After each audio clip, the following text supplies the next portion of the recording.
احمده ونصلي على رسوله الكريم اللهم صل على محمد النبي الأمي وعلى آله وأصحابه وبارك وسلم۔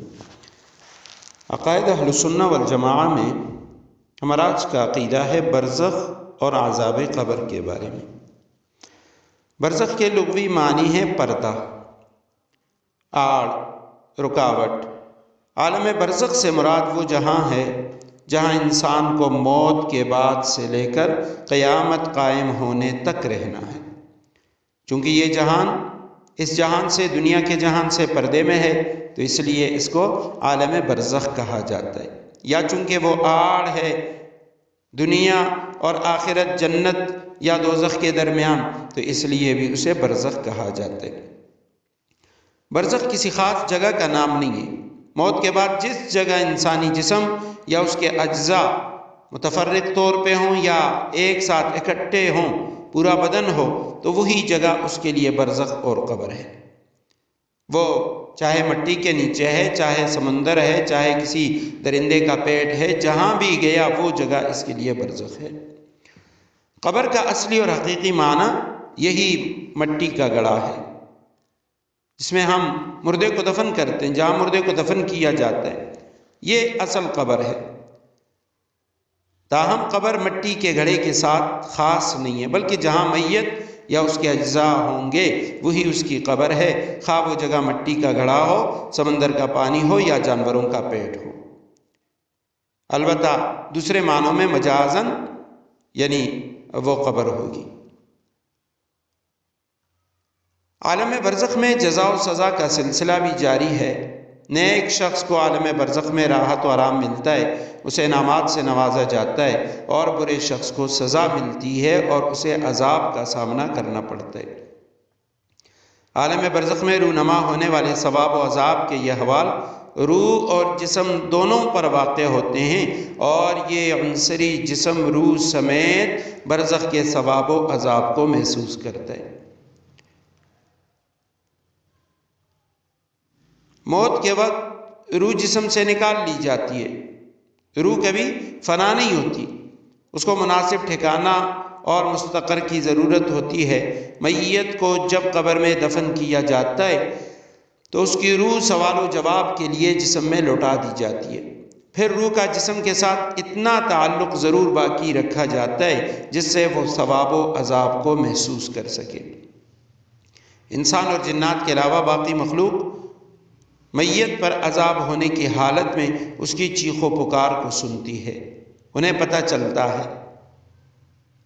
اور یہ حضرت عائشہ صدیقہ رضی اللہ تعالیٰ عنہ کی روایت ہے، مسند احمد میں ہے، دیگر حدیث کی کتابوں میں ہے، بلکہ صحیح بخاری میں ہے۔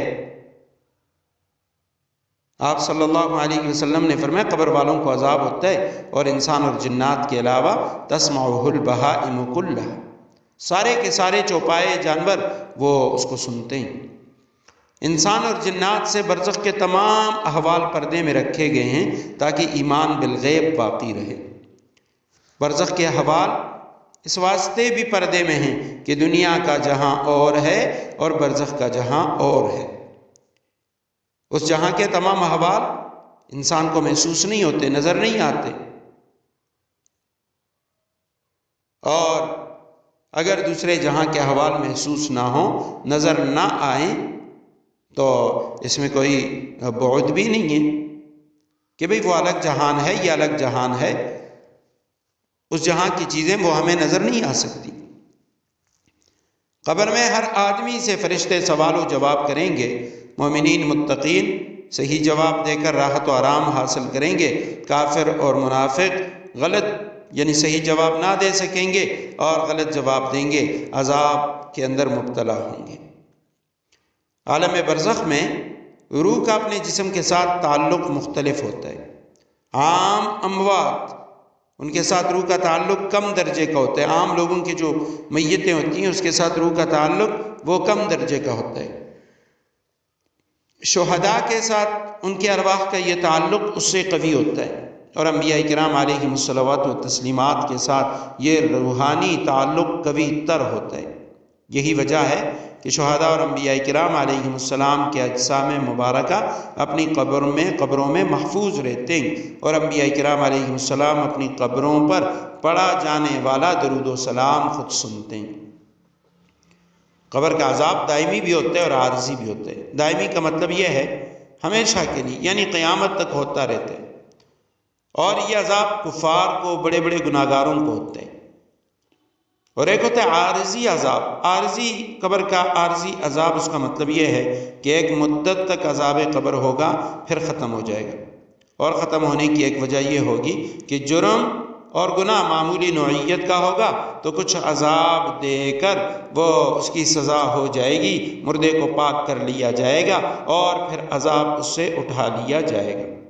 یا بعض اوقات یہ ہوتا ہے کہ رشتہ داروں، اعزہ و اقارب، اساتذہ، شاگردوں، ان کی دعا کی برکت سے یا صدقے کی برکت سے، استغفار